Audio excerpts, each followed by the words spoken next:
Yeah. Welcome to a Mexican Crossing Lines. We have another great show. Psyop BS 12. We're up to show number 12. A whole dozen. A whole dozen. We got a baker's dozen coming up. If you're watching the show, you're on 88.1 FM. Where are we? KPPPLP Fargo Moorhead, where we are adding local color to your airwaves.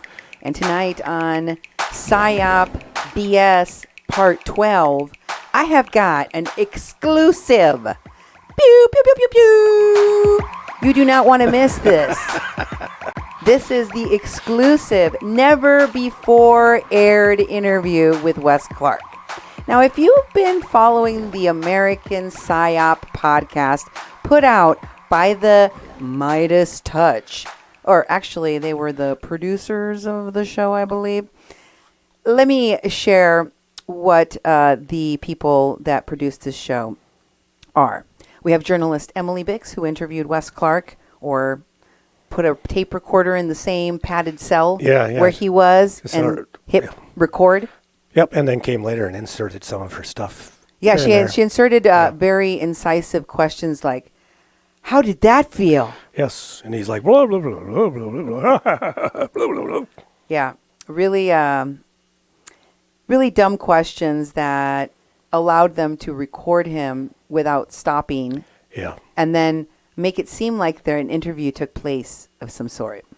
Yeah. Very, very poorly produced podcast series called American Psyop. In it, they play the ranting ravings of one Wes Clark, who, together with the producers of the podcast series, Jack Bryan, Stacey Sher, Marley Clements, and executive producers Grant DeSimone and Brent Meiselas, are all helping to clean and whitewash the image, the soiled image of Wes Clark Jr., who went to Standing Rock and led 5,000 plus veterans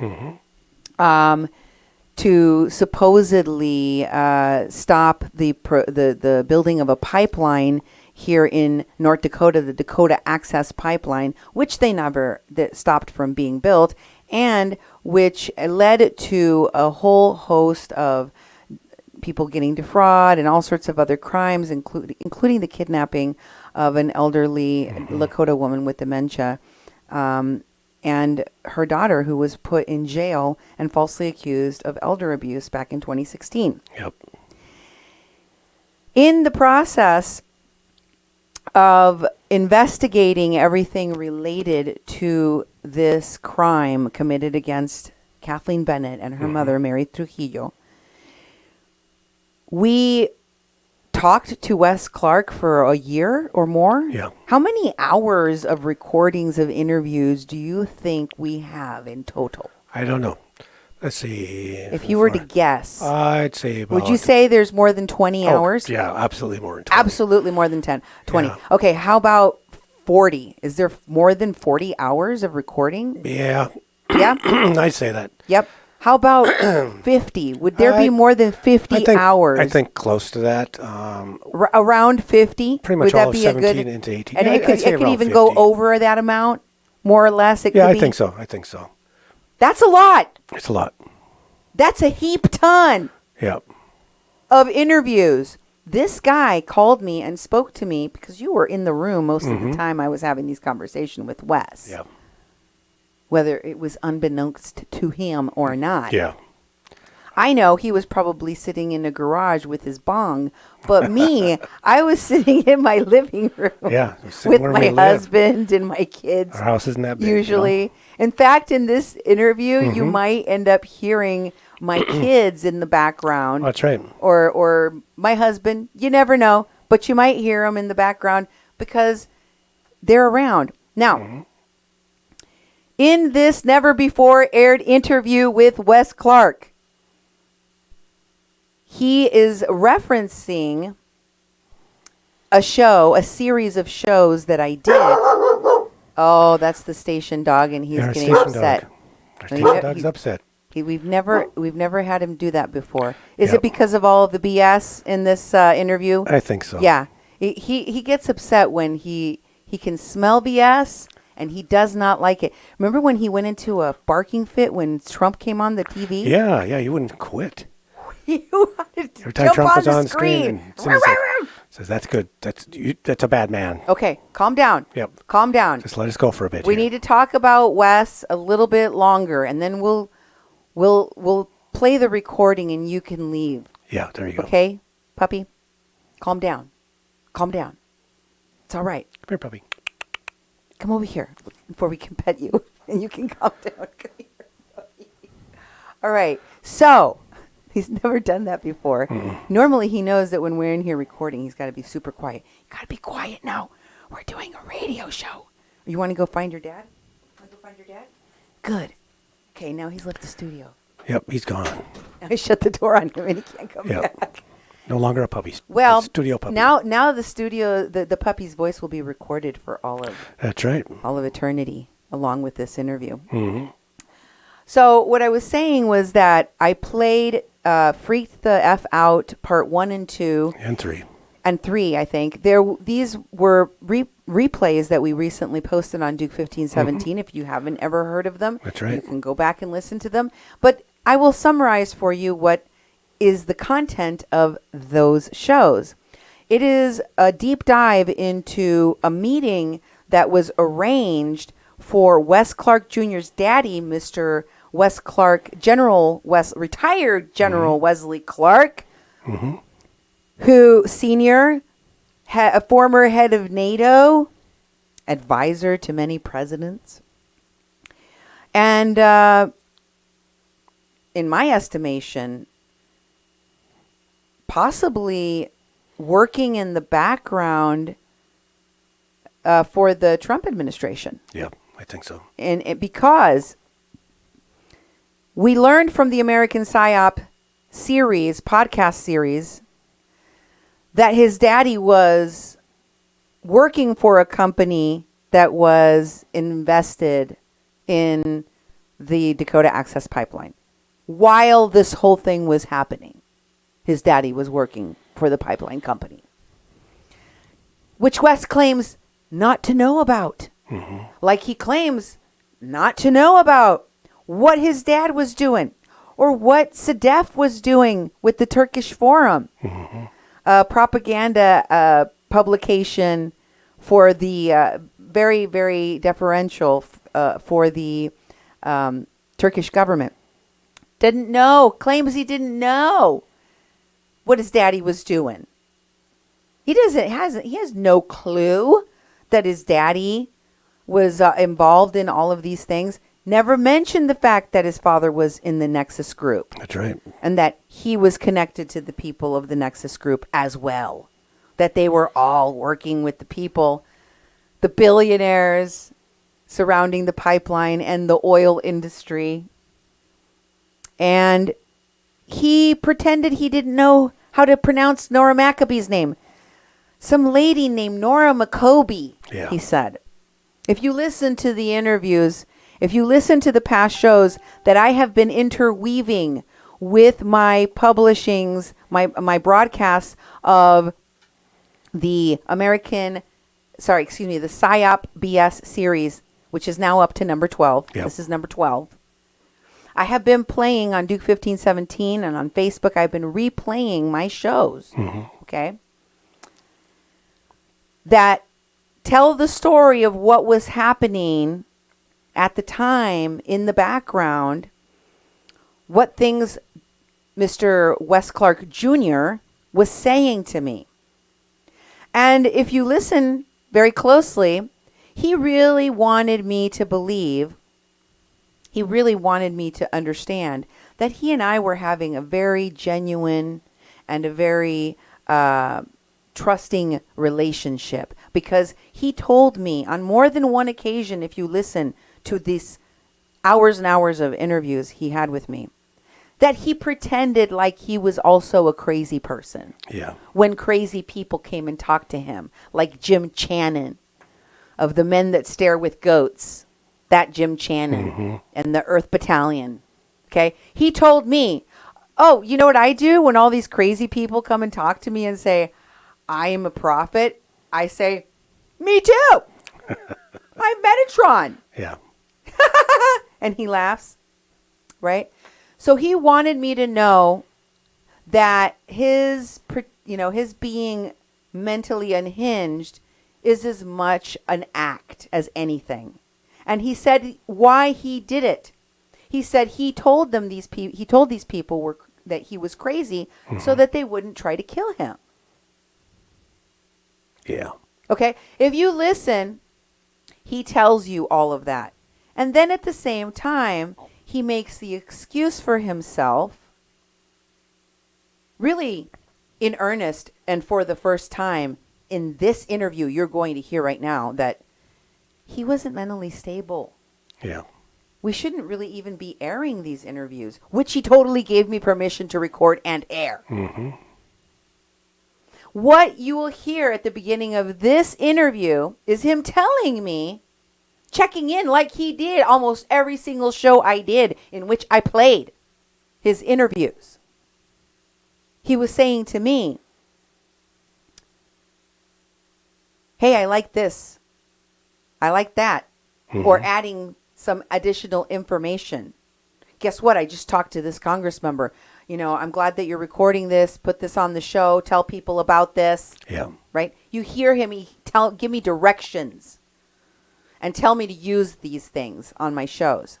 And you will hear him in this interview saying he just watched the shows and he thinks I got a lot of things wrong. And it's not really that I got a lot of things wrong. That's not really what he's upset about. What he's upset about is the fact that I researched his website, his Facebook page, his Twitter account, and I also went on a deep dive looking through all of the connections of his friends, of Sedef and her family, and their connections to his pages and his wife's. And, I just went clicking around because he friended me. And one of the weird things is, for a long time, this sneaky little fox, he kept saying, it would not be good for people to know we're talking to each other. And then you hear him in one of these interviews say, just friend me. Why don't you friend me? Because he will tell me of all the things he's seeing on social media. And we just did a replay of one of the, I think it was Unholy Alliances. Yeah. In which he is saying to me, oh my God, can you see this? Because he's telling me he has mutual friends with certain people I'm having him look up on social media.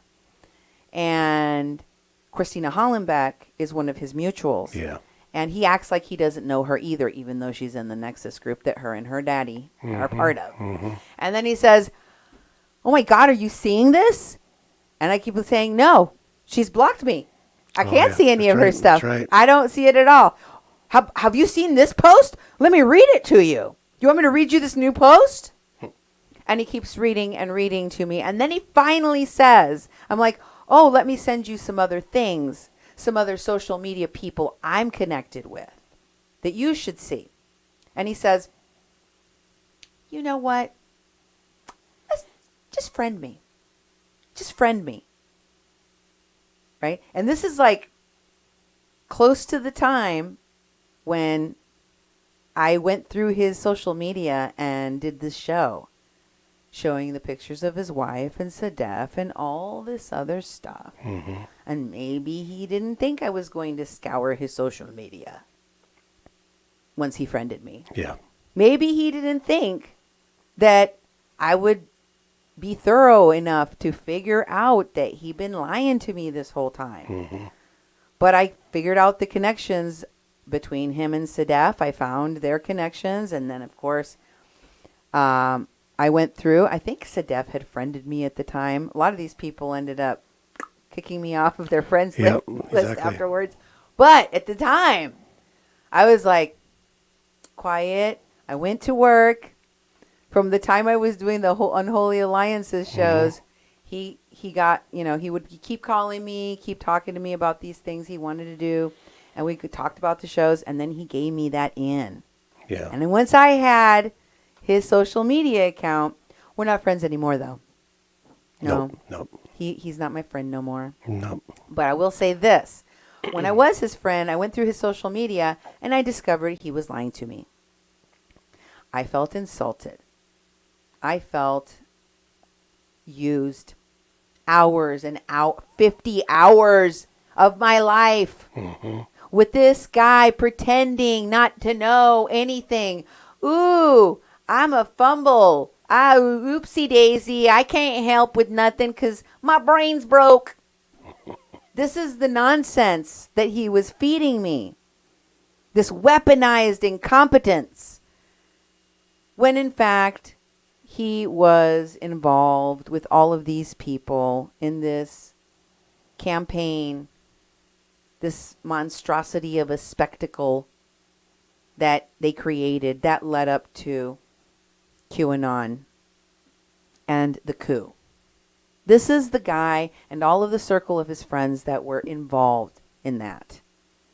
And when you hear this American Psyop series, he will say in one of the last episodes that it was at this point when he got fed up, when he got so angry because he was tired of being tortured, psychologically tortured by me, by Duke. Yeah. Yes, this is the lies that he spewed in his American Psyop series. That me and Duke and Josh, we were the ones that were mentally torturing him. Yeah, really. And that's when he cut us off. Oh, yeah. You will hear in this call, he has the cojones, the sinvergüenza had the schmuck had the actual temerity, the audacity. I was like, ¿Qué oso? ¿Qué oso? Who does this mofo think he is? That he's going to I caught you now. I see that you've been lying about you and your daddy and your family disowning you for going to Standing Rock. And I found all of the receipts on that. And then you told me about Seven and how you'd hired her and she had it on her resume. And I could verify all these things. And he still had the audacity to call me. Mm-hmm. And think that he could call me and berate me for what I put in my show. And I was like, bájale, güey. Tone it down. Oh, yeah. Excuse me, what? What's your beef? And he calmed it all the way down by the end of the interview. He calmed it all the way down. He learned what his place was in conversations with me and what I air on my radio station. Because we're here to bring you the truth, not the psyop BS that was published in this 10-part series podcast. So without further ado, listen, learn, share. Yeah. Here is the exclusive, never before aired interview with Wes Clark Jr. The last time we spoke, because he knew the jig was up.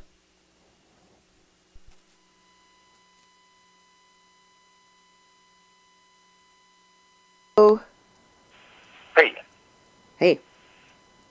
Can you hear me? Yeah. That was crazy. You got a lot of stuff wrong last night. I got a lot of stuff wrong? Yeah. Okay, well, why don't you start at the beginning and tell me what I got wrong and how it's wrong? A, never paid Seven. Okay. Well, I Seven came to me because she was friends with Josh Fox, and I guess she'd watched an interview I did with Josh Fox and a woman who was going to be charged with going to jail for being a journalist. Who's that? Oh, what is her name? I'm blanking on it right now. Gaya, I want to say Schlossberg, but I'm not sure. His producer? Yeah. Yeah, I remember. She was in the Awake film that Seven was promoting. And most of the people who came and got involved, well, A, because there was threat made folks out there and they asked for help, but also it's about the climate. It's about global warming. It's a huge motivator.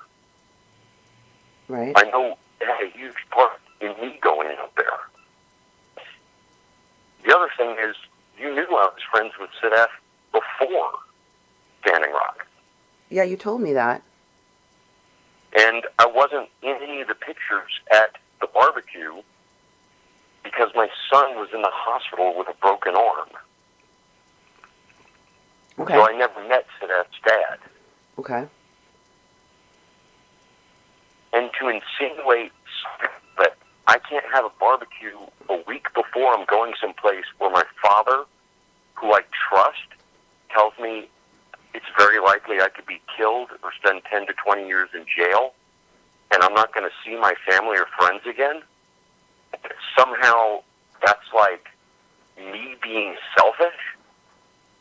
Because that's what you insinuated. Where did you get that from?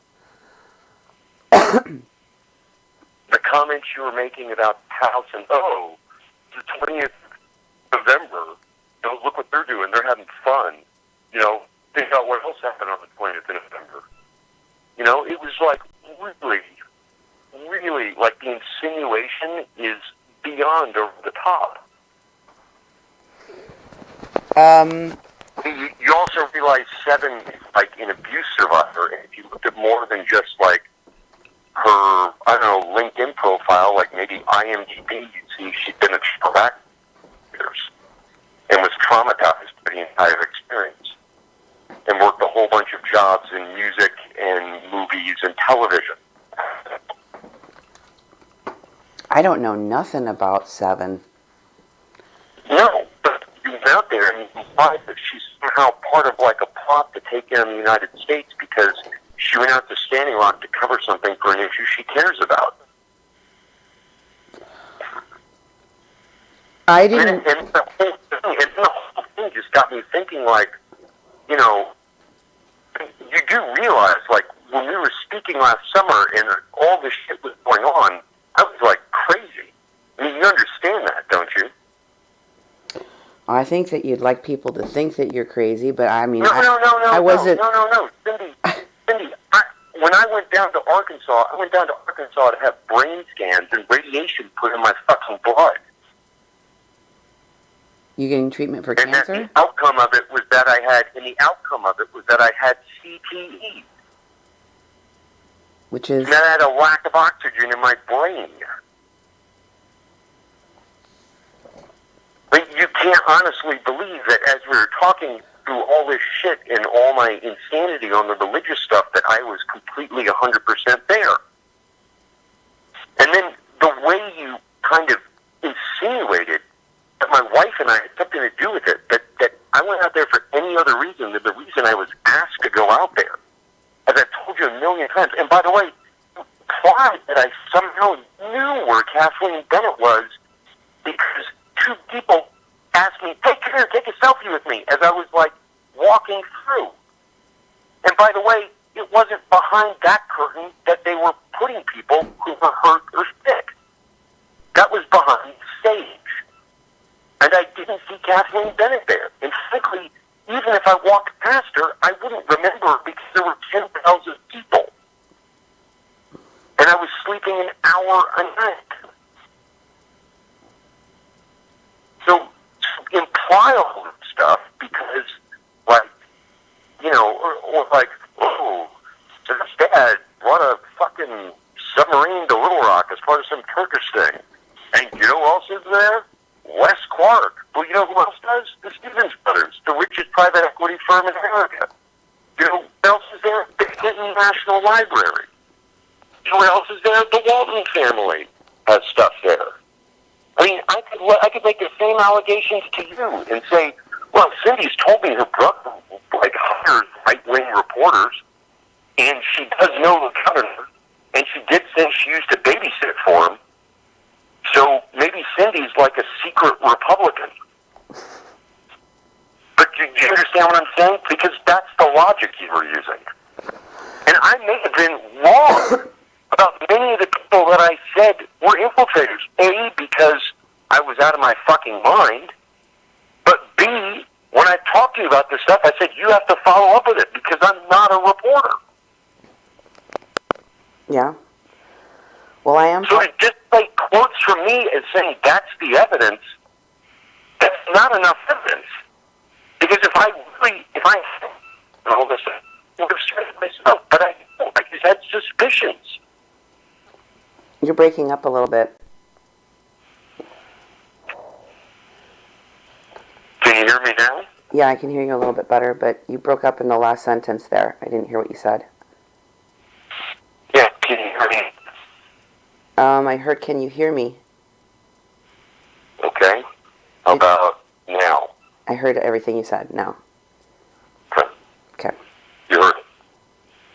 You know, it's like the same thing of like a picture of my wife and I going out like after I'm back for 10 or 11 days to go see a friend of mine's band who was playing somewhere at a tiny club with 20 people because he said, hey, can you come? Because that's what happens when you have friends who are in bands. They ask you to come out to things. That I should somehow stay home in mourning because I've been kicked out of Veterans Stand, gaslit, and sent home and fucked with by people. I mean, who do you think you are? I've been honest and open with you guys from the start. I never distrusted you or anything. And maybe I'm wrong about Sadef. I don't know. But the shit you implied last night was just beyond over the top. I'm sorry you feel that way, but I am taking the information as I'm seeing it, and I'm putting it together as you told. I mean, the last time that we talked, that you mentioned 7, you said, and I'll have to go back and listen to the tape, but you said that you hired her and that you raised the money to send her out there. I didn't hire her, and I didn't raise the money. She wanted to come. I said, you can come. She said she wanted to be this person, and the person was someone named Ashley something or other that Mike Wood brought on. And she was on TYT with him on the first, Ashley something or other. So 7 got a thunder, and he met us out there. Again, I'm going off of what you told me on that phone call, and you said you were the one that hired her and you raised the money. And that was what I went from. And I will go back and listen to that tape. I also called Josh and Ren, who told me that they talked to 7 personally. And they said that I'm sure she did, because Seven's the one who put me in touch with you. 7 is the one that put you in touch with me? She never had my number and she never spoke to me. She said, this friend of mine, Maggie and Josh, they need to talk to you. And I'm like, is this real? Because, look, the thing is, I don't remember Kathleen Bennett. I don't remember her. The first I heard about Kathleen Bennett was Josh telling me about it in January. If you remember, I think that was around the time he called me to do an interview with you. I can't honestly remember when we first did the first interview, because I think he was talking to you before I was. He talked to me, and then immediately you're like, put us together. And then I saw Josh, I don't know, I think it was the end of January, up in San Francisco, where he took me and Sadef out to dinner. And we hung out at this guy's house afterwards. Mm-hmm. And he told me about all the stuff he thought. And I told him about all the stuff I thought. But you have to understand, I didn't know fucking anyone except for Sadef, who I've known since I don't know, the end of May 2016, she was the person I knew longest that was out there. Everyone else I'd met within the previous 30 to 60 days. And when I meet people, I genuinely trust them. Just like I trusted you, just like I trusted Josh. Well, my uncovering this information shouldn't make you any more distrustful, because the information that I uncovered is real. It's not as if Sedef isn't part of this Turkish forum along with her dad, and they're publishing this information that... She never mentioned anything like that. Right, and I think that you may not have known this information, but I think it's everybody's right to know that information. Yeah, no, look, I agree on that. But in front of me, she never said anything anti-Semitic. She never said anything like anti-woman. She never said anything like, anti-secular. She came across to me as a, left-center political centrist. Mm-hmm. Well, what people say and what people do are different. Well, obviously. Right? And the fact that she never mentioned this, and that it's not even on her resume, and her resume is full. It's a long resume. So you would think that if she, put every little bit of information about her past in there that she could to bolster her work, she would have definitely mentioned something as important as that. I think it's really important that people know that she was, and her dad was both mentioned in those WikiLeaks. And what exactly that WikiLeaks is about. And the fact that Seven McDonald is working with a bunch of these campaigns, I mean, you yourself told me that the latest indictments include Bernie Sanders' campaign manager. That's true. Well, no. He's not indicted. Well, he's mentioned in the indictments, though. He's mentioned in the indictment in evidence. Right. But the campaign manager being mentioned in evidence doesn't mean the people under him would. It's not like every person, just like every person who voted Trump, didn't realize they were voting for Yeah, but here's the thing. There's other things that you're not privy to that I am. Okay?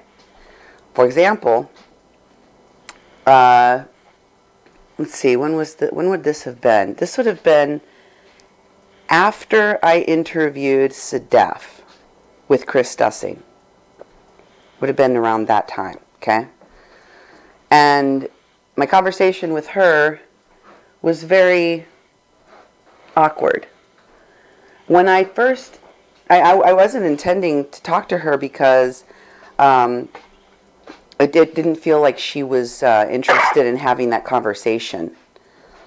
I was talking about her, and I was trying to, find ways of reaching her, and it seemed like it wasn't going to happen, except for that my friend Lissa went and found her and actually had a conversation with her.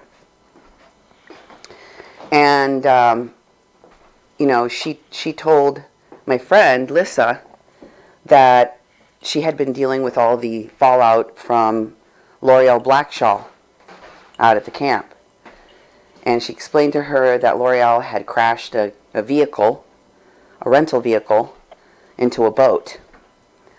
And she was having to deal... story of all time. And that she had to go and pay for, to settle the cost for the loss of the car, basically. Because it was not something that they could fix. It was, like they had to pay out what the value of the car was. And she called to tell me this and to say, look, it looks like this woman is taking care of, the messes left behind by Veterans Stand for Standing Rock folks. And L'Oreal Blackshaw is definitely one of those folks, and she's directly involved in the Kathleen Bennett case. You should talk to her. And I said, it's interesting because Josh and Ren met up with Sedef and talked to her, and she told them that she had paid Bill Runningfisher $15,000, and that he had come to her room with these goons and demanded more money. And I didn't tell her that I had had these conversations with her with other people before I called her, but it was kind of, what predicated my call to her. So I called thinking like, okay, well, she's the person that's solving this, the problems. And as she stated on her own resume, she was in charge of messaging and making things clear, which to me sounds a lot like cleanup. And when I finally got a hold of her, she was like completely silent on the call. As much as possible, she said nothing. And she didn't act like what I was telling her about what happened to Kathleen and her mom was urgent or of concern to her in any way, or to the organization, or to what people that had been put in place by the organization and its leadership had done.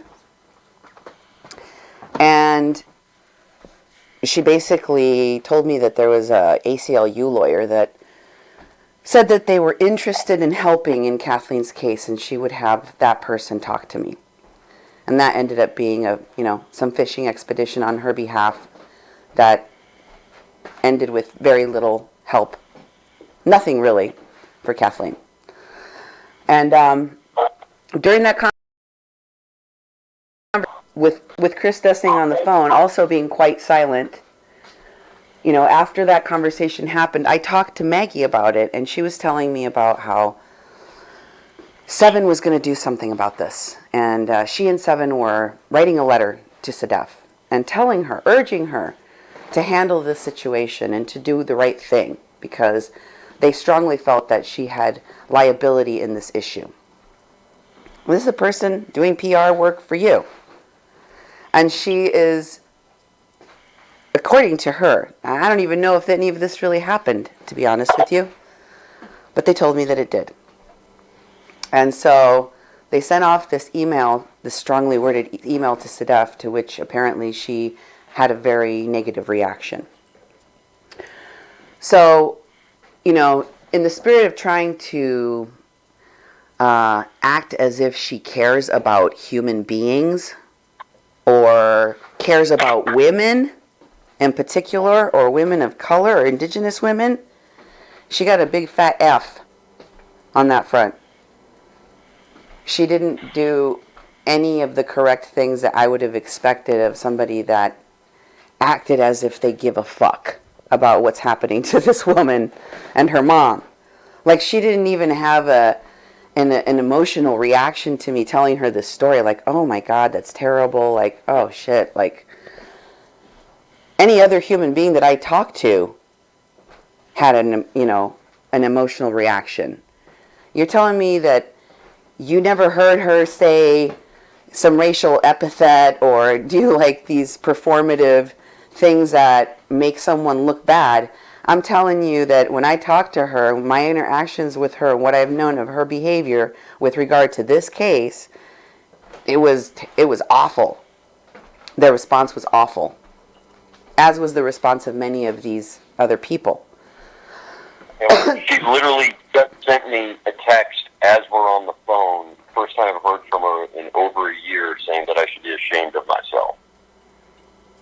Well, and it's very possible that maybe that's what you're reacting to, that because you're the nice guy that talks to everybody and, trusts everyone. I told you that shit would bite you in the ass, and these people are going to be pissed at you. They're going to be angry. But the truth is no respecter of persons. Neither is justice, and you should know that better than anybody. No, I know that.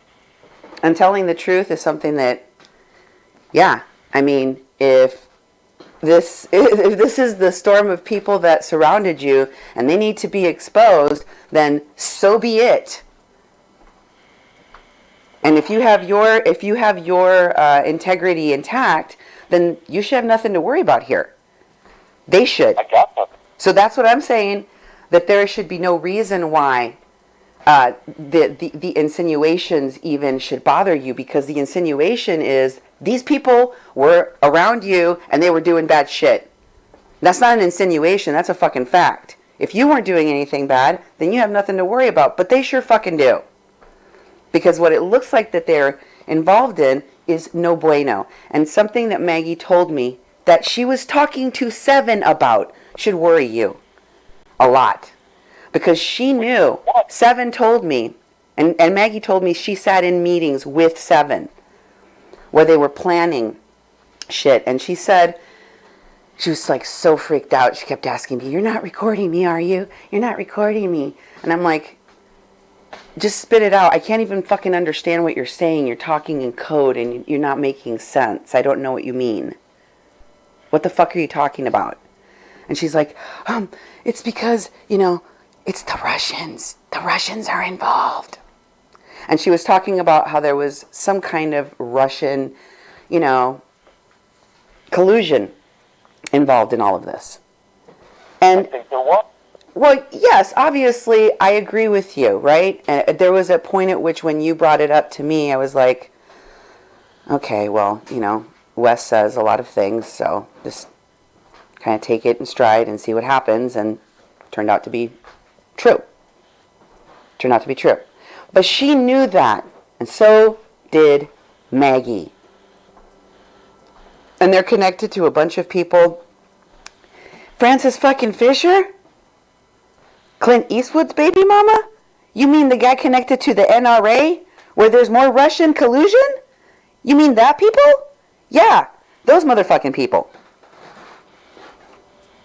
And when I look at the way that they position themselves here, where I live, to be collecting on some monies from the government for missing and murdered Indigenous women, and I see the people lining up to collect that money, it makes me want to vomit. Wait, you're saying they knew there was Russian collusion before? Yeah, that's what I'm saying. Before any of this stuff was announced, Maggie and Seven were talking about it. Like before I went fucking nuts? No, they were. This was after they confronted Sadef. After I talked to Sadef, which would have been, when I spoke to Sadef, it was close to the closure of camps, which would have been, as you know, in February, right? And so then after that, shortly after that, I want to say within a day or two of me doing the show and expressing to them how upset I was about the conversations I had with her and the ACLU lawyer, they wrote this strongly worded letter to Sadef to prompt her to have a different reaction, to have a different response. And, her response was an angry one. Like, how dare you say that we haven't handled things properly, or that that we've done anything wrong, That was the tone of her response. And that's when Maggie called me in a panic, telling me that this was very, very serious, and I needed to be very careful about what I report on next and what goes on after this, because there's Russians involved, okay? And I don't really understand how big this is and how dangerous it is for everyone, including me, so I need to be really fucking careful. And Russell was saying the same thing when I met him in June, which totally set me off. Like, once that, I had suspicions there was just, you talked to me in January and February, and you knew I thought there were infiltrators. And then when that article came out, I lost my fucking mind. Maybe some of the people I thought were infiltrators weren't infiltrators. I don't know, because I can't trust, myself, and was I just insanely paranoid once I got set off in early June? And then when I first met Russell, he was like, yeah, there's helicopters that have been buzzing my house. And Josh was like, someone tried to break into my house. And Maggie was like, they've sent helicopters directly over my house. And I heard all this in the span of 3 weeks, 4 weeks. And then, boom, a helicopter appears over my house on the 3rd of July. I remember you called me Yeah. and told me. I was freaked the fuck out. But that doesn't mean, like, there are plausible explanations that say maybe I'm fucking wrong. And the thing is, I'm not a good enough investigator that I could get to the bottom and find out who any of these people truly are. But Sedef presented herself as grew up in the States, like, worked here her whole life, like a typical secular American. Yeah. Well, some of her activities don't seem particularly secular American. And this one, what she did in the Kathleen Bennett case, I think that's going to be a shit stain on her resume for the rest of her fucking life. For her to be running around waving some commendation that she purchased on the fucking internet for her and her buddies to give themselves status for helping people in disasters, weigh that against an early grave for Mary Trujillo and 6 months in jail for her daughter, and I say your fucking fake little commendation isn't worth shit. Not in my eyes. But maybe some of those people met her at Standing Rock, and they went to Standing Rock because they were vets and they wanted to help people, and Standing Rock was a total clusterfuck. And then afterwards, they're like, I'd still like to go help people, and they joined Team Rubicon. Sure. I mean, maybe Ed plausible. Higgins wanted to go help people too, but he didn't. Like you can shit in one hand and piss in the other and see which one gets you where faster, because the act of wanting to do good isn't that you are doing good. Looking like, we have a saying in Spanish, no hagas cosas buenas que parezcan malas. You understand Spanish. No hagas cosas buenas que parezcan malas. If you're doing something that's supposedly good, but it comes out bad, it looks bad, it is bad. And that's what they did when they went out there. They did bad, evil, criminal shit. And then they went on to continue to do bad shit. You don't just walk away from something like that and not correct it and try to hide it. I had conversations with Maggie about the movie Awake and how it documented the crime spree and everyone involved in it. And she was working with Seven McDonald, the person that was promoting this film. Maggie knew, and so did Seven, the lawyers, and were working very closely with the lawyers that were hired for Myron and for Prolific. She even sent me emails between them. And it looks like to me, they were scamming a lot of people. And one of the ways in which they were doing it was by representing that they had some kind of legal knowledge, which they do not possess. Misrepresenting that they have some kind of legal knowledge, which they do not possess. And Maggie didn't just merely do that on one occasion, she did it numerous times. On the record. To not just me, but to various people.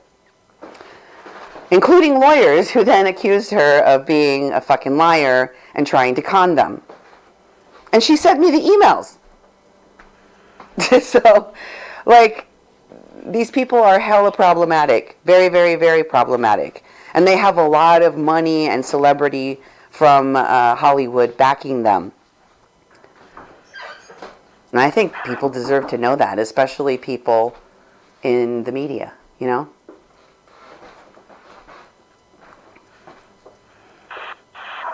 Yeah.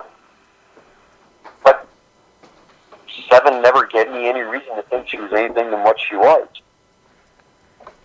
She came across as someone who really cared about the environment, was friends with Josh Fox, wanted to help him with his... Maggie told me she was friends with Josh Fox. Again, there's more and more connections back to Maggie and Seven. They all go back to Maggie and Seven. And the people that surround them, too.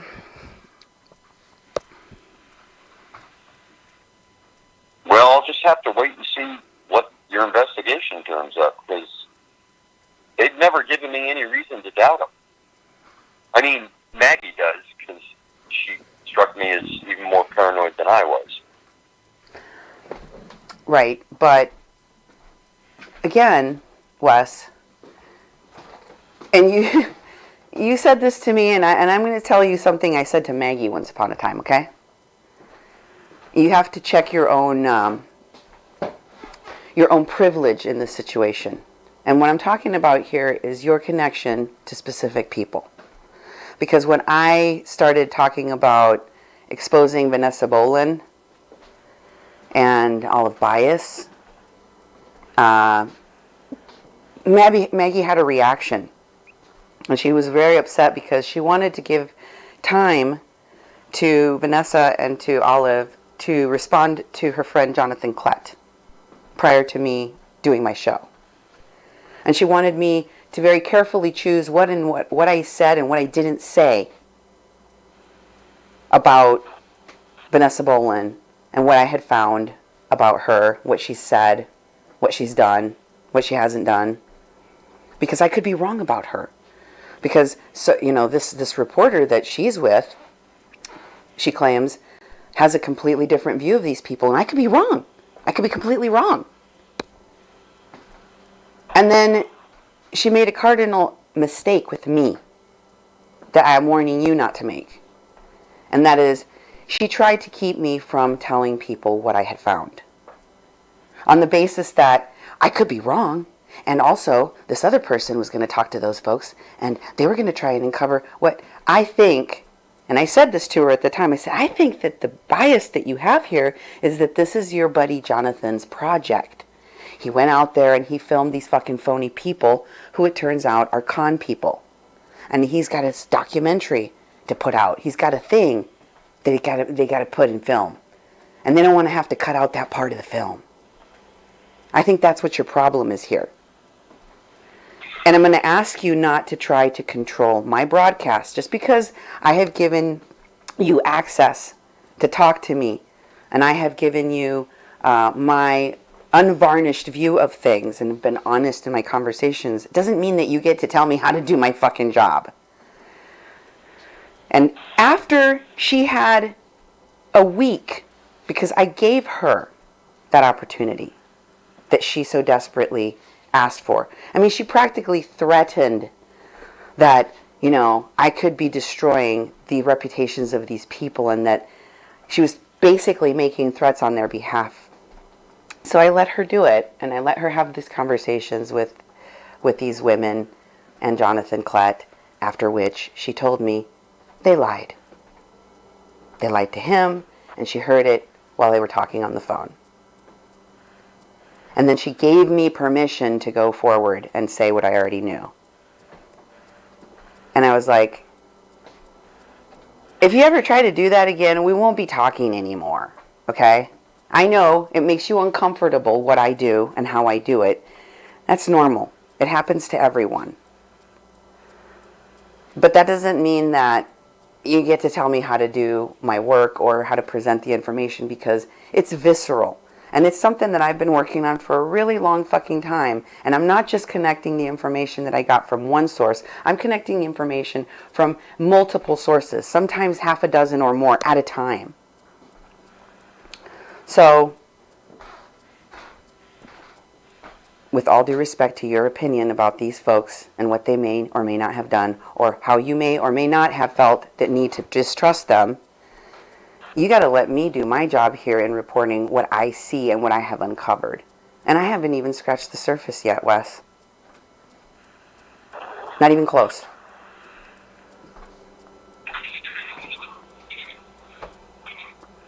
Well, I want to know how it all ends. Me too. Me too. But like I said, Because every month, my mind, like, I left Standing Rock and I thought we were infiltrated by Tiger Swamp. And then a couple months later, I thought, no, we were infiltrated by Eric Prince guys. And then a couple months later, I thought, no, we were infiltrated by Russians. And then a couple weeks later, I thought, no, it was Turks. and That's why I'm just... hey Wes, I isn't it possible don't that it could be all of answer. the above? It's possible that it could be all of the above. I mean, just ask Maria Butina. Like, check out what she's been doing. I bet there's a lot of people up in Capitol Hill that are really nervous right now because they know they've been doing that bitch's bidding. And it ain't hard. Have you seen Sacha Baron Cohen's latest program? Look what he gets. Look what he gets people in the Republican Party to do. It ain't hard. Even liberals.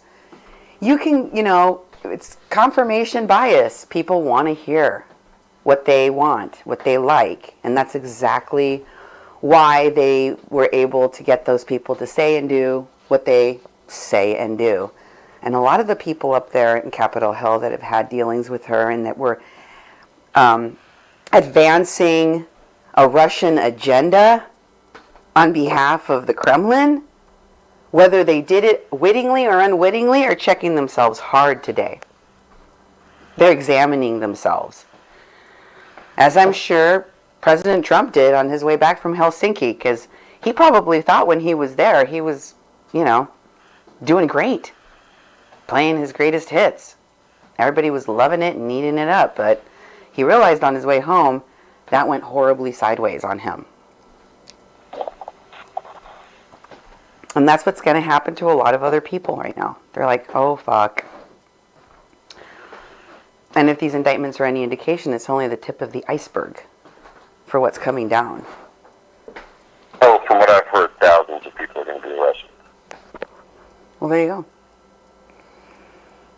So, don't get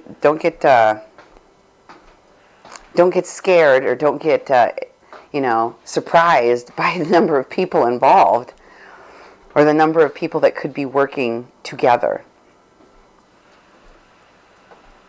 Well, nothing would really surprise me. It's not like I have any friends left. I have nothing left after Standing Rock. It's better to have no friends than bad friends, and especially if you're surrounded by a bunch of fucking people that are there to exploit your celebrity, your name, your connections, or your money or anything like that, why the fuck would you want them around? Yeah, but Cindy, I'm not a celebrity, and I don't. Okay, have a well, name, you can. Yes, you do though. I don't But yes, you mind. do though. But yes, you do though, because why the fuck would? You know what? I'll tell you something. Oliver Stone's son never called me about anything. Ever. I haven't hung out with that person. Yeah, I don't talk to Josh Fox. I don't talk to the people. Yes, you do have celebrity, whether you think you do or not. And it's not just your celebrity, it's who you know. It's who your dad knows. It's who your fucking family is connected to. It's where you fucking live. And also, you're a white man living in LA. You write fucking books, okay? You're a fucking Clark. And you tell me your name doesn't mean anything? Come on, even you don't believe that shit. Your fucking name means everything. It's your identity. And if people are trying to exploit that, then it should bother you.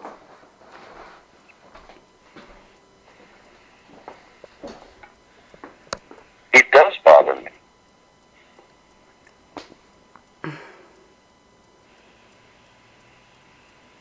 But I don't know for sure if they were trying to exploit it. That's the thing. Yeah, I know. And see, here's the mistake you're making. You're looking for intentions. And I've told you, I don't work that way. I had the same conversation with Maggie. She's like, but what about this? What about that? What about it? Here's one thing I know, Wes. If I make a mistake, I can always apologize, and I have retracted myself. I'm willing to do it again. If I made a mistake, if I say something that is patently untrue, I will fucking correct it. And I will apologize.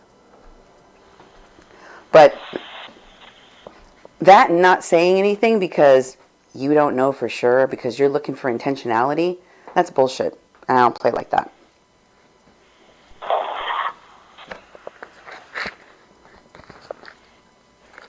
Well, I can only tell you what happened and what I think people's intentionality is. And frankly, I don't know what the fucking thing about anybody anymore. I just think it's really weird that Maggie told me that Seven was watching all my shows and that she loves me and that she talks about me all the time and she really wants to talk to me and this and that. And she never talked to me. And Josh told me that he basically had to badger her into giving him the contact information and that she actually refused and that you were the one that gave him the contact information so he could talk to her finally. Did they ever speak? Yeah, they did. He said he talked to her for over an hour. And the thing is, she told him, you hired her. You were the one that paid her to go out there. She told him that. If that's not true, then that she shouldn't be saying that to people. No, I didn't pay her. That's what she told him. That's what she's putting on her resume. And she still says she's under your employ. And you need to consider this, okay? What these people did, even though there's no charges pending against any of them, but what they did was criminal, okay? And if you're talking about when somebody damages somebody else, okay, the responsibility of anybody in an organization or in a group is a fiduciary responsibility, okay? For example, as I said to 8-Ball, the woman, one of the paramedics that put Kathleen Bennett's mom in the ambulance and sent her to that hospital to die, I said, after she told me that she did not make the call to send her to the hospital and that she knew that she had dementia and was a poor historian because she couldn't really speak for herself, she had to get the information that she did from her daughter, and that she thought it was ridiculous they were sending her to the hospital, I asked her, then why did you allow it to happen? She was in your care.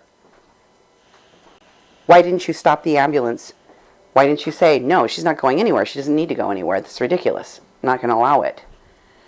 And she said, well, I wasn't employed at the time I was there. I said, isn't that regular protocol?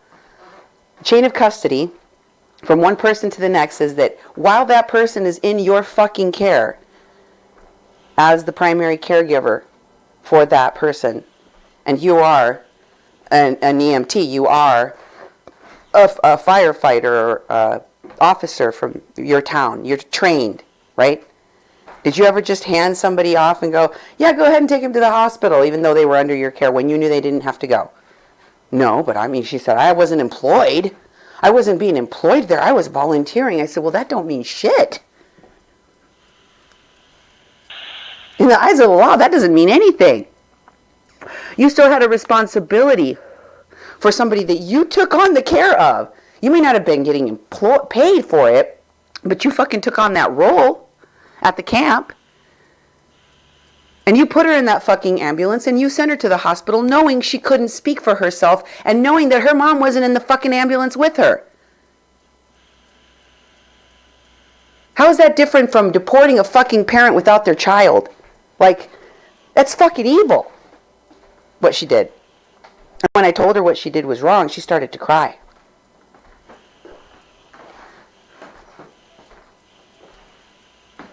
So the responsibility that they have, and especially knowing what they knew,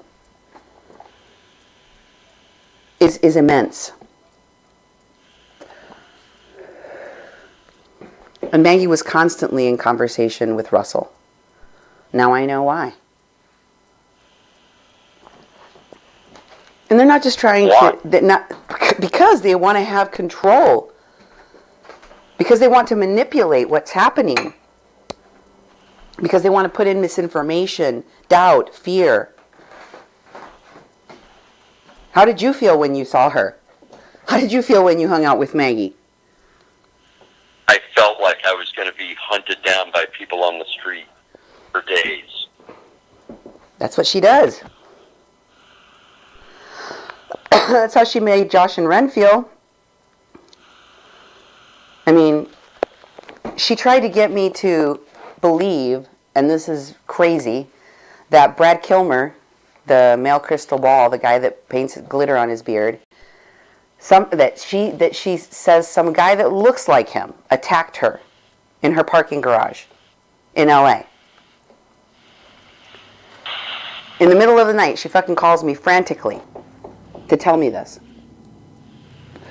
And then she said, I don't know who Brad Kilmer is. Well, it's one of the people that watches my show, but the idea that this person, okay, went all the way to LA to attack her is ridiculous. And when I mentioned that to her, she was like, well, I don't know if it was him, but it was someone that looks like him. But she was trying to, insinuate somehow that it had to. I mean, if it wasn't him that came and attacked her, he must have sent someone that looked like him to do it. And, I mean, if that's not the most ridiculous bullshit in the fucking world, I don't know what is.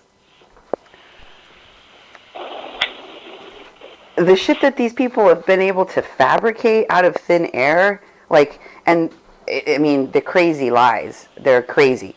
Because no one would even possibly believe them. But they didn't bother to care about whether, how fantastical their lies were. They just, made shit up and rolled with it. They're careless. And they're, they've been reckless, careless. And it's put a lot of people in danger. And now, they're, circling around Samantha. Did I tell you that Z Cohen contacted Samantha and offered to work on her campaign? Pro bono? Jordan Sheridan's TYT producer, ex-producer, whatever. Did you know that? No. What the fuck are these people doing with every single case that I'm reporting on? Why are they up in that shit? They're still there trying to bother people. And as long as they're sticking their fucking fingers in the pies around here, I'm going to be watching. And holding them accountable.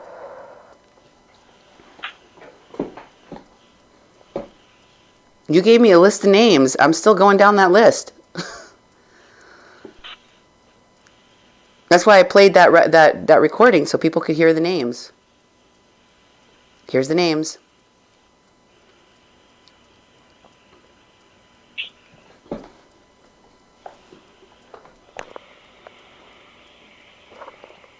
And that's not even the full list. You gave me another one that was longer. Yeah. But I literally suspected every fucking person around me in June. And except my kids. But here's the thing. Look, it's only paranoia if it's not true.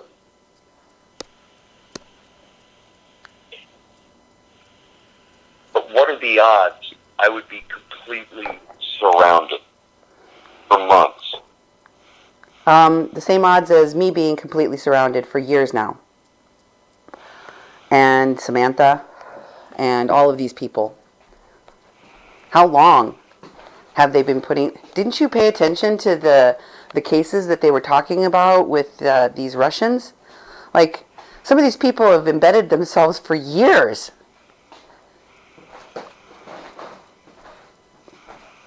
To achieve their outcome. I mean, obviously Maria Butina, outed herself out too quickly, but it's not as if our government isn't aware that these people do this and they can, go very long term. Well, I hope you're talking to the FBI. I hope they're paying attention to me. I haven't talked to them yet, but not since I had first reported it. Don't count on it.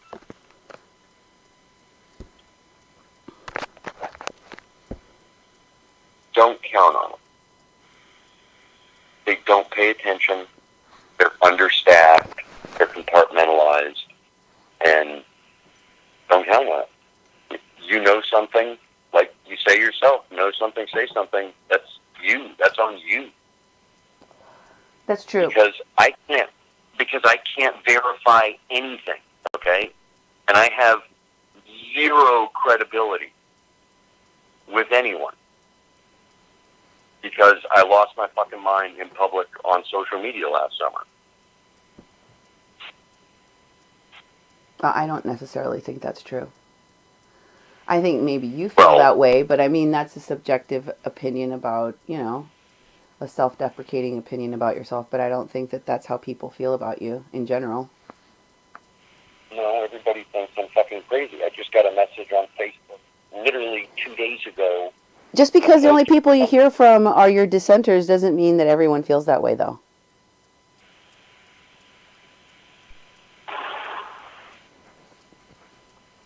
I'm pretty sure that there's a lot of people that know you and respect you and believe you.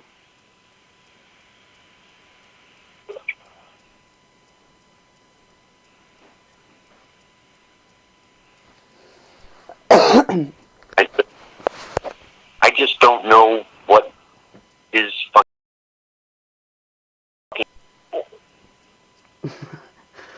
Yeah. I mean, that's kind of been my world for the last couple of years. It's a little bit difficult to fathom that all this shit is happening, especially in this country. I've never seen anything like it in my entire life. But I'm not going to look away and pretend it's not happening either, It's a lot. It's a lot to take in. But it's very real.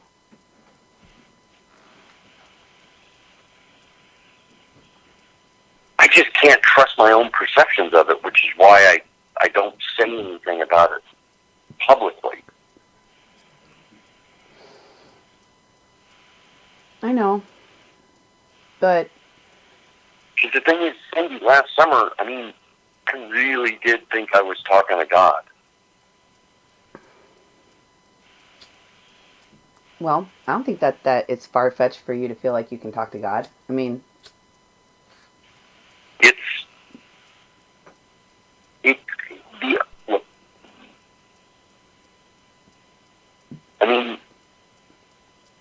What if I was given a drug? What if it was all, maybe there's something in my house that emits a certain frequency and makes me feel that way. What if, you know what I mean? It's like, but I felt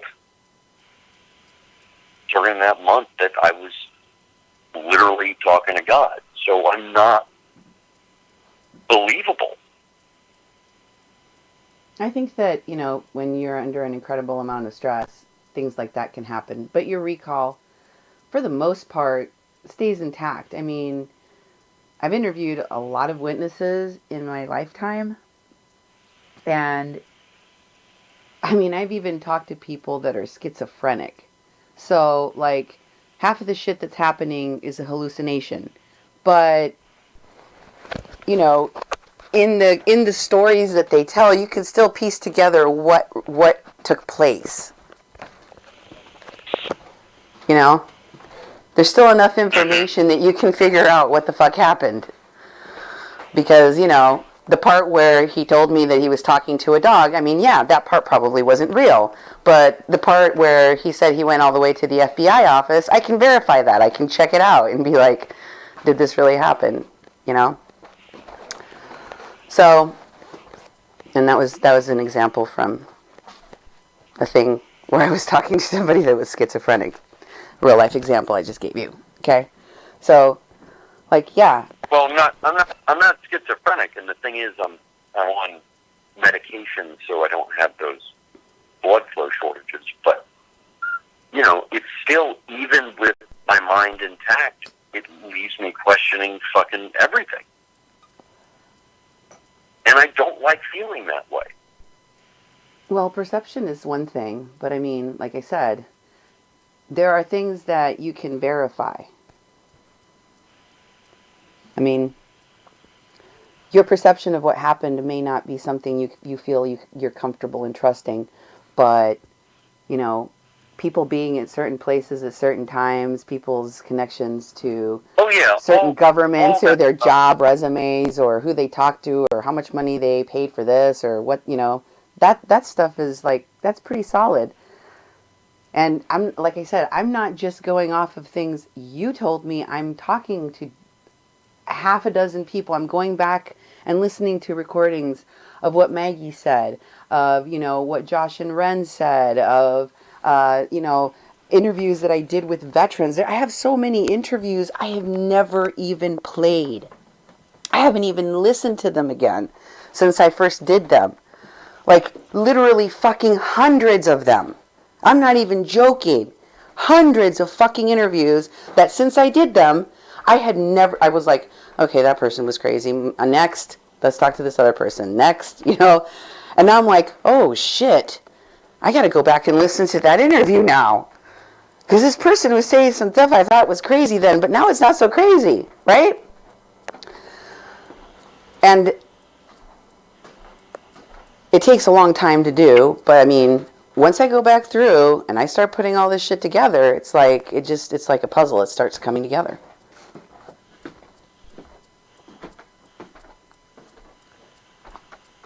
Well, we'll see what happens. Exactly. But I didn't 7. Again, I'm telling you, if I am incorrect, I will correct that. I'm going to go back and listen to your tape. I didn't have time to do it last night, but I did talk to Josh and Ren, and they told me that's what she said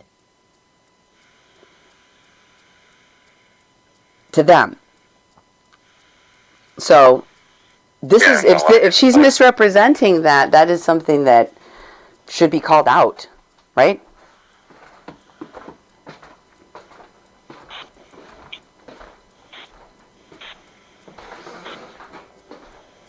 And she put on her resume that she's still working for you, on an ongoing basis as needed. So she's never even severed her relationship to being under your employ this entire time. That's how she's characterized her connection to you as as her, you know, your employer. Well, I told her afterwards that if I ever did anything big again, I'd definitely give her a call. That's not how she characterizes it on her resume, though. And she gives details of the work that she's doing for you. Specific details. So,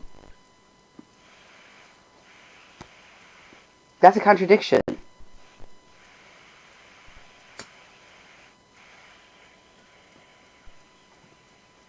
I wish I was doing something.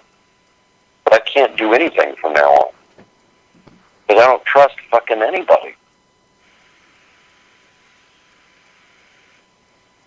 Well, you should definitely know about her.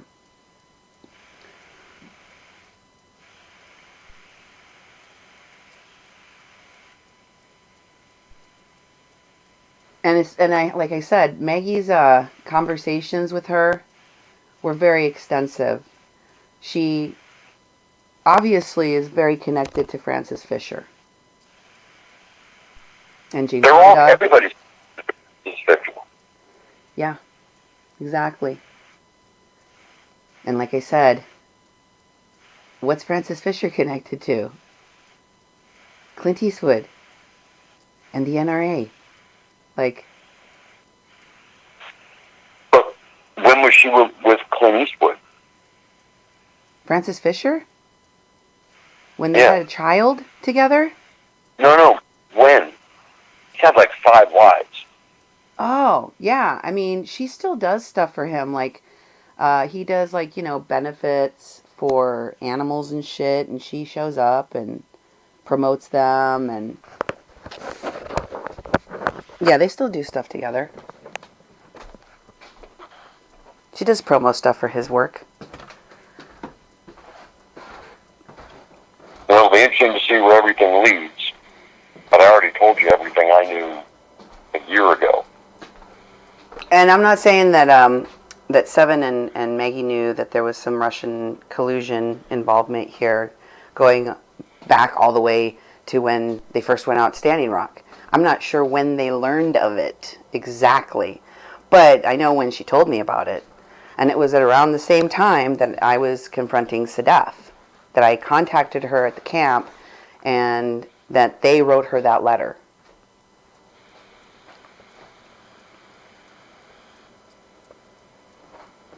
Giving her an opportunity to do the right thing, and, and she didn't. She was like, no.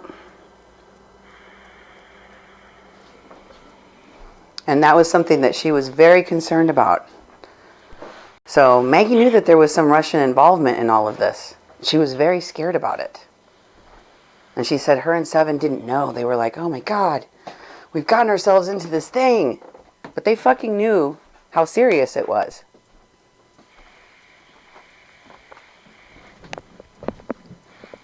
And I think that's pretty important, because if they knew that shit, This goes back to the thing I've always said, is personality disorder. I know how I felt when I met Maggie, and it freaked me the fuck out. And I know it freaked everybody else out. And maybe Maggie is just freaks people the fuck out because she's freaked out all the time. I don't know. Like I said, I've never talked to Seven. I don't know. Maggie's obviously characterized her relationship to me as being something much more important, or deeper than it is to other people, especially that she wanted to have trust her. So who the fuck knows? But from what she told me, what Maggie told me, she said that Seven is like her sister, and that they talk all the time. They talk every day. That they've been friends forever, and I don't know how you're friends with somebody like Maggie and don't know that she doesn't have that same kind of effect, or that you would be willing to work with her on anything of any importance like this. Especially if you saw her in stable behavior, Mm-hmm.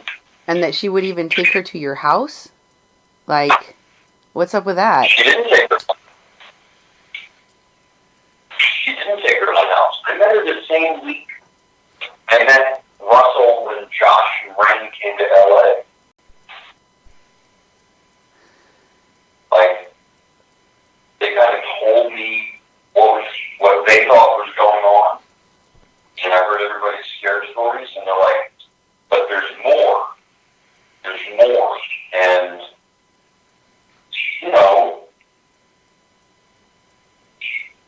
they never said what it was. They're like, you have to talk to Maggie about it. And I guess Josh was in contact with Maggie. And, he said Maggie knew Seven. So I called Seven. I said, is Maggie legit? She said Maggie was out there, and this Kathleen Bennett thing looks like it's real, and I can't talk about it. But you need to, I would do what she has to say.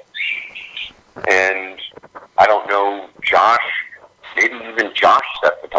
at that point I thought, I always associated Josh and Maggie just because they seemed to be the closest to all the hairy, scary details.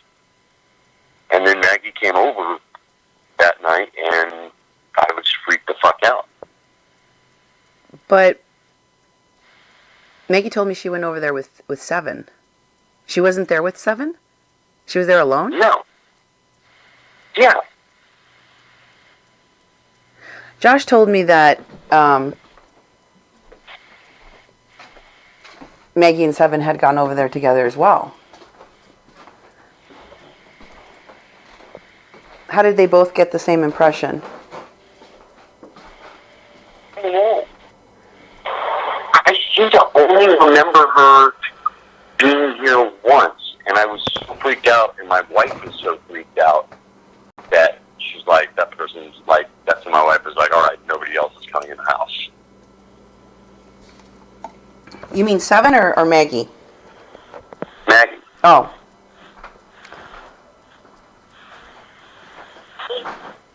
So she told you that she was out there, but she still sent her But to you. here's the thing, but she said a lot of non-specific stuff. Like, oh, there's powerful people, and my dad's a judge, and, you know, people can get killed, and they're watching all of us, and it was, but without ever telling me, like, okay, what's the conspiracy? Yeah, that's very typical Maggie, but according to her, she was getting all this information from Seven. Why wouldn't Seven just tell you? But here's the thing. Maggie, when I look at all the different angles, okay, Maggie freaked me the fuck out, okay, and she freaked my wife out, and everyone who's met her out. Do we think Maggie tells the truth about everything? I don't know, but I do know that she was very close with Seven. And that she was, she was telling me, before I talked to you ever, all of these details about your life that she could have only gotten from you or from Seven. So she was talking to you about them, and she was talking as if she was out there at the camp, and she was a personal eyewitness to these things that happened to you. She said, I was there when they shut them inside of the pavilion. Maybe she was. That's what she told me. She said she was there and she saw it. She said she watched as Phyllis and people around Phyllis that were powerful were grabbing celebrities and grabbing you and taking you off to different places.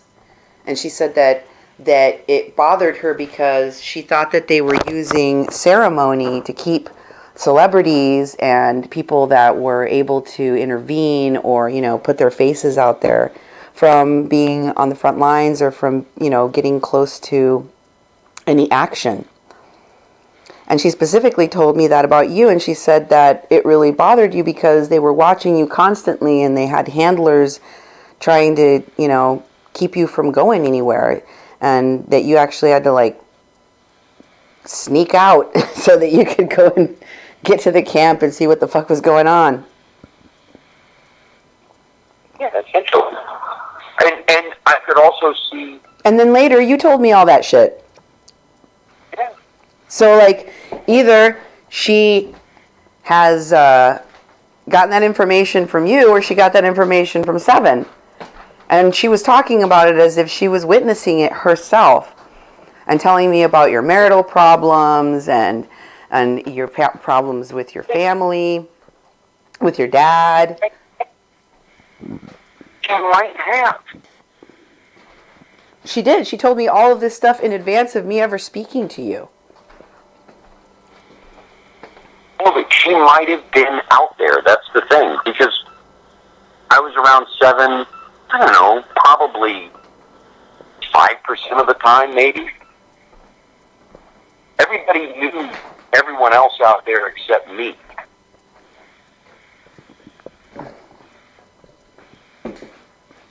I mean, I knew I'd met Michael Wood once before, and I'd met Jordan briefly at TYT once before. But that was it. I mean, as I've said a million times, I'm not an activist, so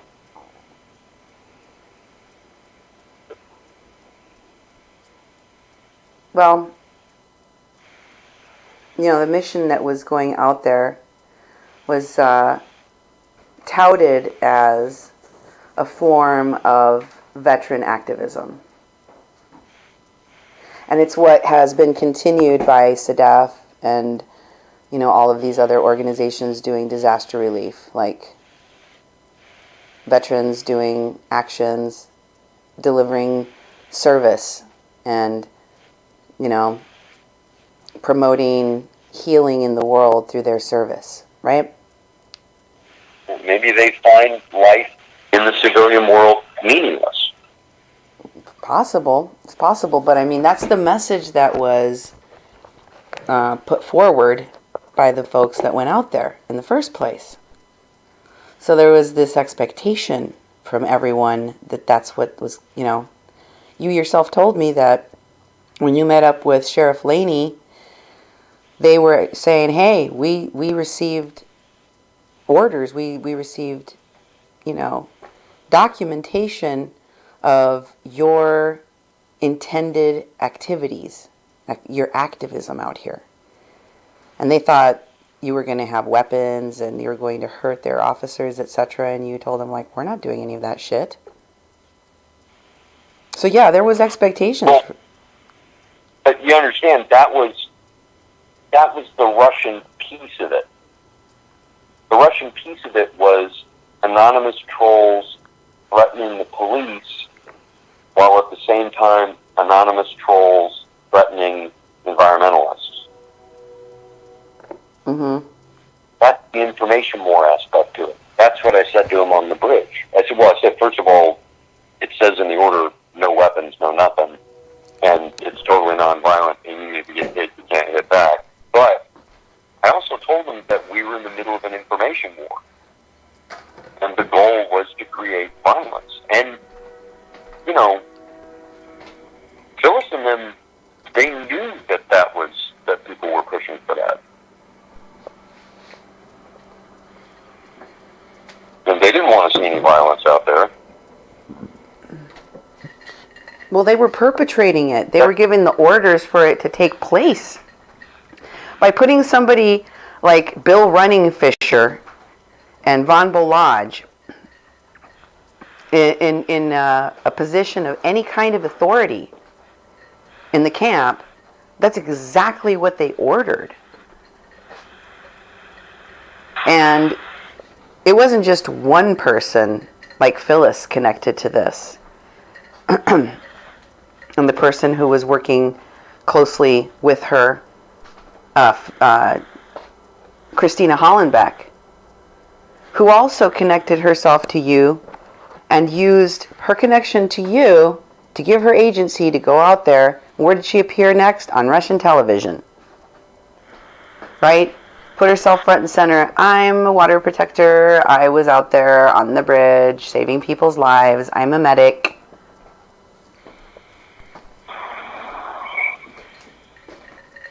And then she went around and started collecting a bunch of false accusations against Kathleen Bennett.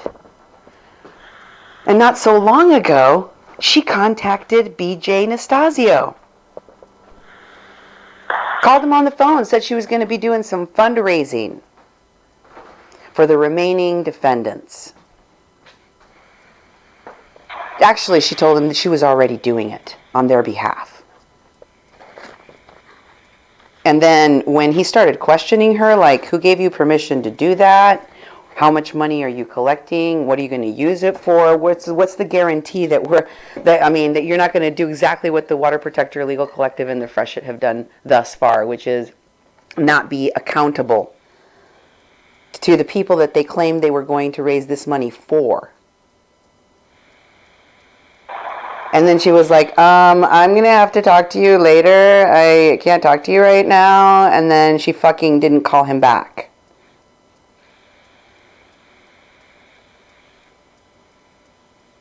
That bitch is still inserting herself.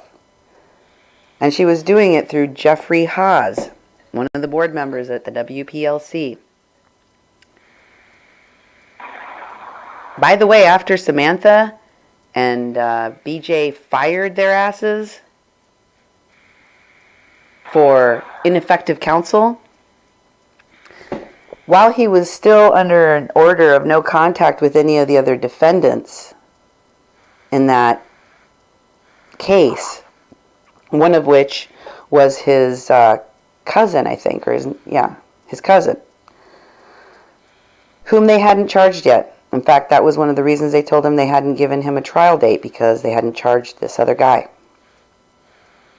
Suddenly, these two lawyers went and found that cousin, offered him their legal services, and then got him to take a plea deal.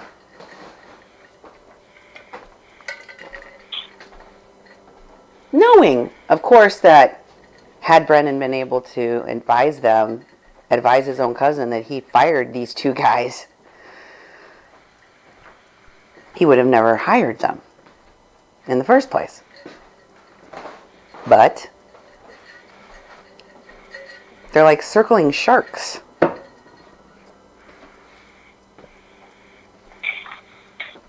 It's one thing after another, after another, after another, and they don't stop. Somebody has to stop them. Well, I'm interested to see where it all turns out. Me too. I'll continue to expose them. And like I said, I'm just getting started.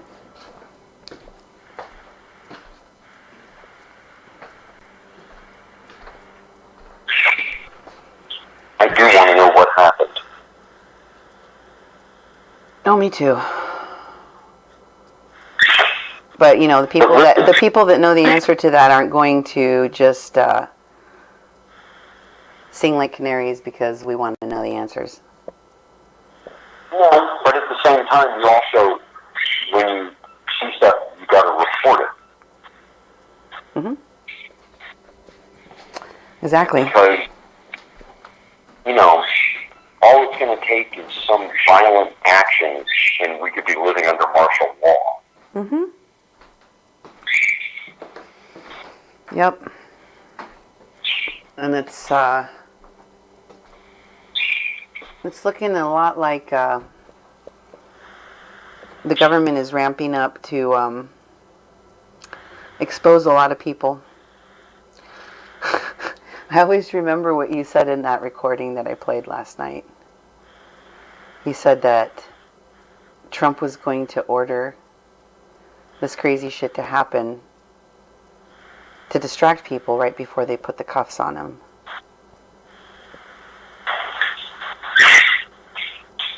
And I was wrong. I thought it was going to happen in August. Well, you may have been wrong about when, but I don't know if you're wrong altogether. Because it's looking more and more like that's a very big possibility. That's kind of what I'm waiting for. I'm waiting for him to take some drastic action. And it looks more and more like he's trying to do that. I mean, that tweet to Iran was definitely a cry for help. That would be the worst thing we could ever do. I know, but he's threatening to do shit like that because he's throwing a tantrum. It's a cry for help. I don't know, to me it's terrifying. I look at the world now and I'm just terrified by it. Yeah.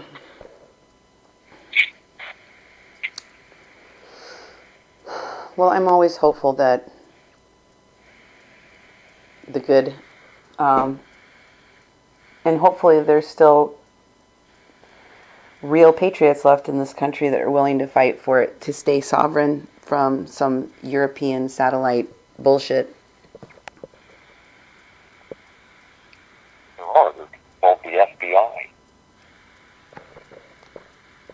What now? Oh, like the FBI. I heard FBI, but I didn't hear what you said before that. That's what it is.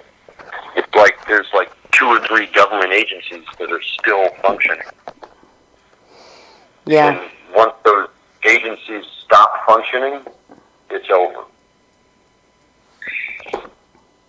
Because the American people aren't going to rise up for anything, and the worst thing that could happen is people fighting each other, especially because only one side has guns. Yeah. Well, I don't know, but I'm hopeful, I'm optimistic in people wanting to remain free is a really huge motivator. Freedom is a huge motivator. I don't think people even appreciate it anymore. Oh, hell yes, they do. Yes, they do. Just try to lock someone up and see if they don't fight to be free.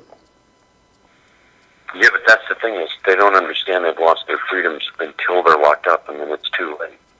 They're locked up. Oh, people are starting to realize that the walls are closing in, believe it. And they're reacting to it.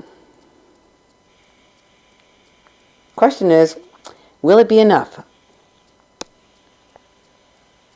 No, I hope so. Me too. I'm hoping for a miracle. Me too. I believe in miracles, though. I just know I ain't going to be able to bring that miracle.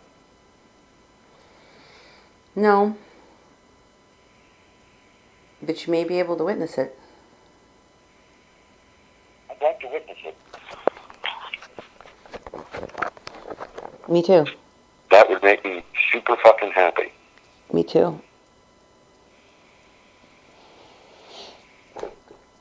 Well, we'll see what happens. I'm going to be taking a little break here because my dad is going to come and visit me. So. All right.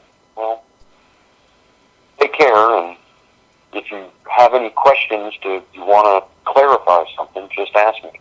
Sure, I don't remember stuff well as I did a year ago. Right? Well, I just don't. Right, I know. I mean, that's why it's great that I have those. I mean, I have never played that whole recording because that one that I took that 9-minute clip from is 4.5 hours long. That one conversation is ridiculous. And I think that it features you singing a song in it at some point. And so I'm like, people don't need to hear that, like, unless you really wanted them to. But, and then, like, you swear every third word. So, every time, it's just kind of like a nightmare to clean up for broadcast purposes. So, I mean, I took a little piece, I took a little clip from it, but I can go back and listen to it, and there's a lot of other recordings, and then, it's recorded for posterity, so you don't have to remember it. Well, I don't fully remember it, but at the same time... Man, your phone is breaking up horrible. I can barely hear you. Let me stand somewhere else. How's this? Better? It's exactly the same. You sound like you're inside of a tin can that is not open. Let me go in the kitchen. But, at the same time, it would make me and my wife super sad, not even on the show, but just to hear the tapes because, I was fucking crazy. And it's really fucking, embarrassing, even though I've admitted it to people. But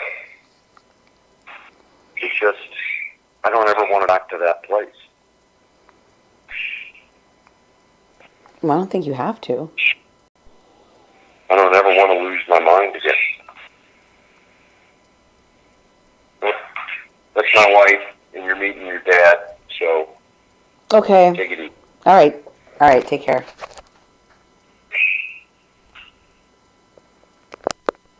There's the birds in the background. That's right.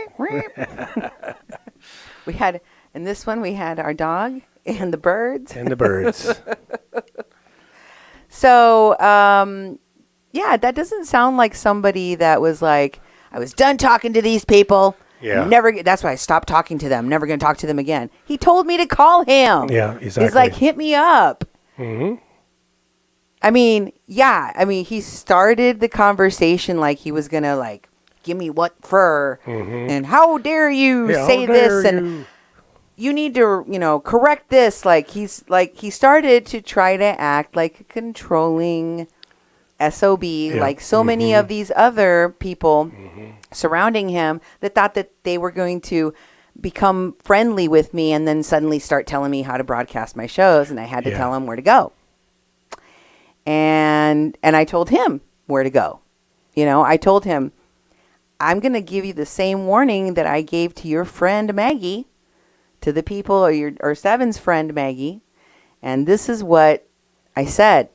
And I'm saying the same thing to you. You are entering dangerous territory, sir. Mm-hmm. With all due respect, I told him.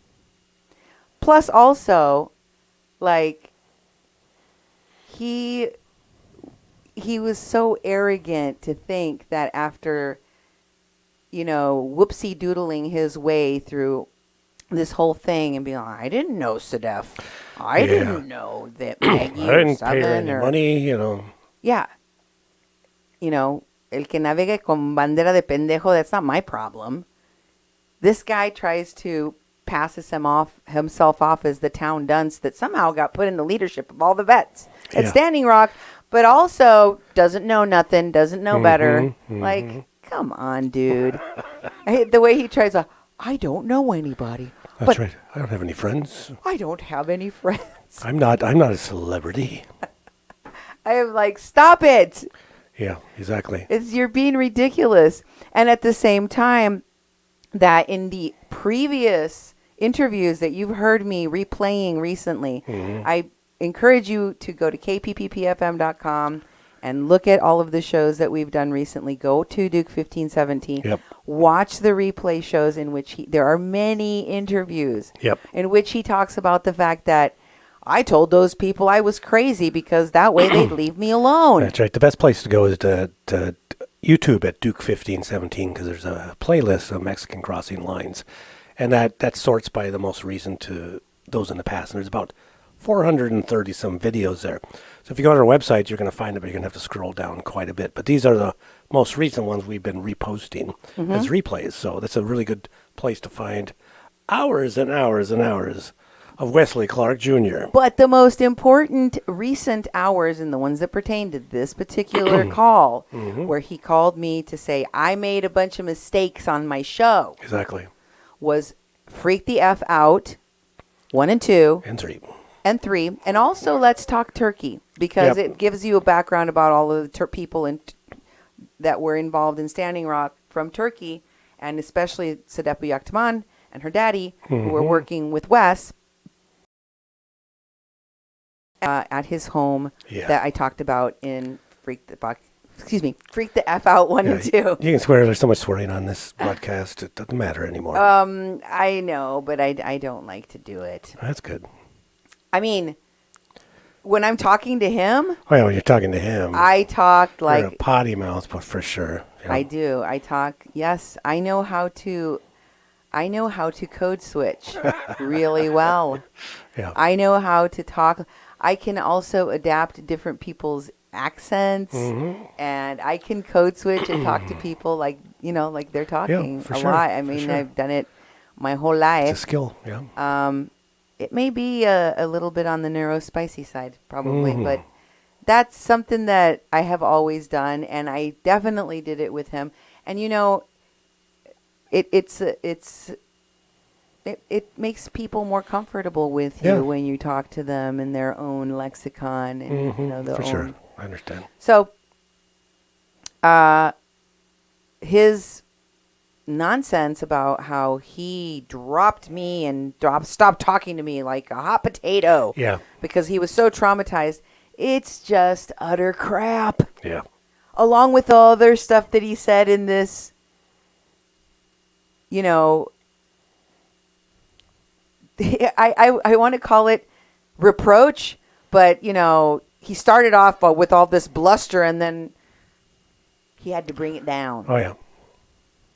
He had to bring it down because I made him bring it down. And then he was kind of like begging in some weird way, like, but I was crazy though. And I'm like, yeah, I know you want people to think that. And then, you know, toward the end, he's like, it would just make me and my wife real sad. We would be so sad. We had to listen to that craziness on the air and then remember, be traumatized, because I was so crazy then. Yeah. Well, there's much more. That's why I went on to do a 10-part series with Midas Touch. Because I didn't want to go back there again. The memories, they bring me back. I was like, come on, dude. I was so deferential.